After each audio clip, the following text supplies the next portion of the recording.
Catatan atau rekor tak terkalahkan PSM Makassar di Liga 1 2022-2023 berhasil dilampaui Persib Bandung.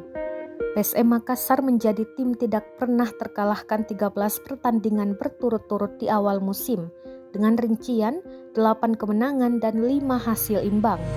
Tren tidak terkalahkan PSM Makassar terhenti saat berjumpa Madura United pada pekan ke-15 Liga 1.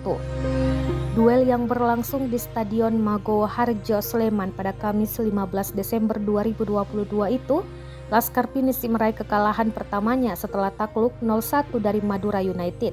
Striker Lolinha menjadi pencetak gol kemenangan Laskar Sapekrap.